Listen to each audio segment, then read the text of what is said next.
It's October 9th, and this video is about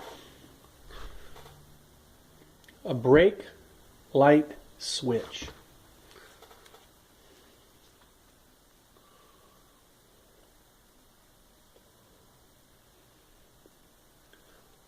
Should focus, or not. Well, anyway, this is your standard Chevrolet brake light switch back in the 60s.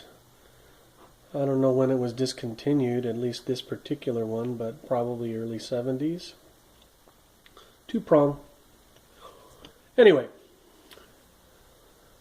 this is the original that came in the truck. This is a 1964 Chevrolet C20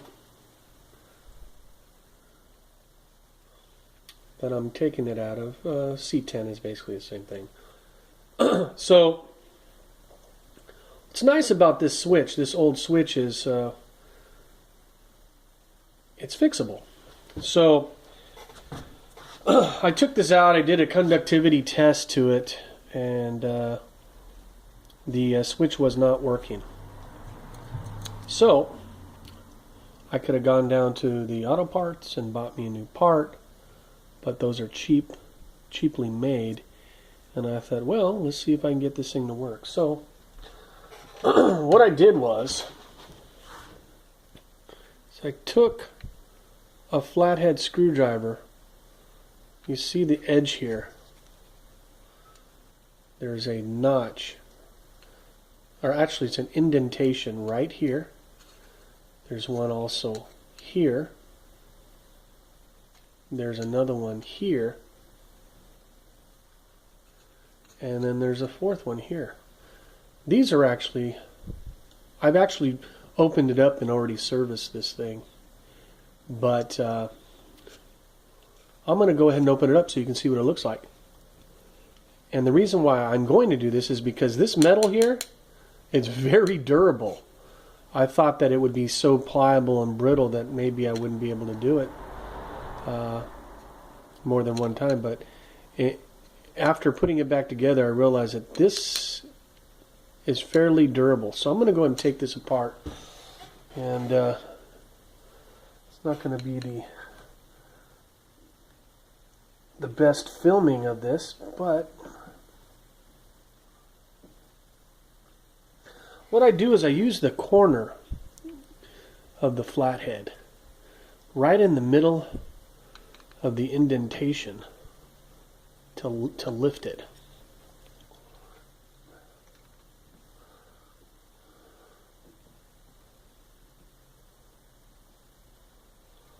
And I do this to each side.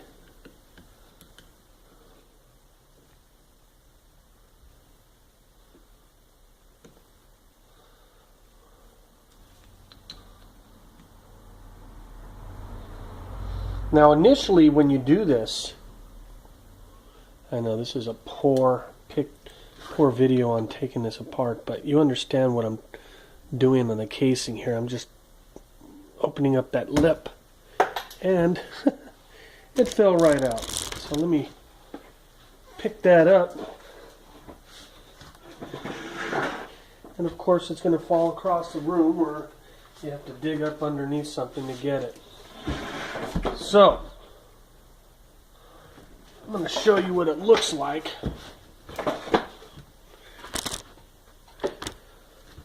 Now then, here's what's inside. Now you can take this long spring out here, and you have these two contacts here. And these are clean because I already dipped this, and I seem to be using a vinegar water mix for most of my parts. I have quite a bit of vinegar, and didn't cost me anything. So anyway, that's a pretty simple part there. Just dipped it for about an hour and then scrubbed it real fast and cleaned up real nice. Now here's the casing. So now the casing, this button goes all the way out like this, And then you can grab this the other end of it. And then this is all plastic. And then there's this little copper band. Now, again, this is plastic, but it seems to be a durable plastic because it hasn't brittled and fallen apart. It's still very durable. So these were dipped as well. This copper ring was dipped, and I actually brushed this a little bit with a wire brush. So I think the reason why there's a copper ring here is, I'll show you. Let's put this spring back inside, and then it snaps in between these connectors. I think is because it helps the connector lift and slide onto the shaft here. And then this is not the best view. See that?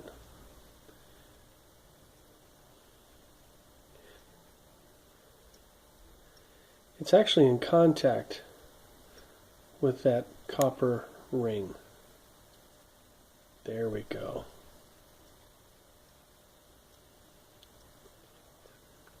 And when you do that, you create a bridge between this copper contact and this copper contact to complete the circuit. Otherwise, it sits just above the spring there. You see that? It sits above the spring, and then you push it, and then you have a completed bridge. So this is just so simple. The thing is they made things back in the days to last, or they had proven to last in a lot of ways. And there were simple mechanical things that anybody could work on. Now, I suspect that if there's a lot of wear and tear, it would probably be on this ring. But I think that could be repaired if that was the case. Not only, or furthermore, I think that these would get probably worn and that they would bow out. And I would just suspect that if you pinch these in and bend them in, that would probably re-establish this little switch to work. It's so simple. So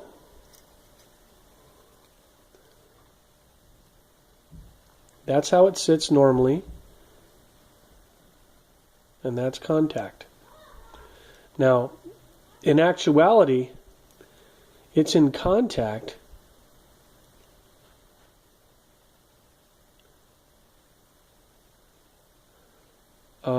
I gotta think for a second.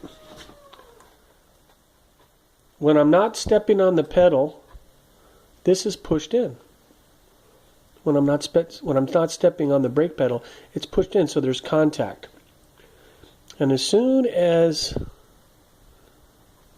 this is released, the brake lights go on. So anyway, you see this switch is very basic. The only wear and tear, I think, would be on, well, let me before I say that. I soaked everything in a solution here. I mean, the only wear and tear would probably be on opening this up and constantly bending this back and forth, these 4 notches. But you know what? You don't have to seal this mechanism by using the existing notches. You could actually turn it and make a notch here, here, here, and here if you like. But I mean, how many times are you going to need to service this in your lifetime? You know, that's one of the reasons why I got this truck. There's many reasons. That's one reason. Is because the ability to fix these things could in a lot of ways be cost free, with the exception of your time. But now that I know how to do the switch, you know, maybe in the future I may need to open it up and recondition it again and clean it up, but I already know how to do it, and it's only going to take a little bit of my time. So anyway, that's the switch. And I think the hardest part of the entire process is not putting this back together like so. You hear that, right? It's pushing the casing, pinching the casing back down on 4 sides to hold it, to keep it from popping out. And the reason is because this casing is very durable. So anyways, that's it for this video, and thanks for watching.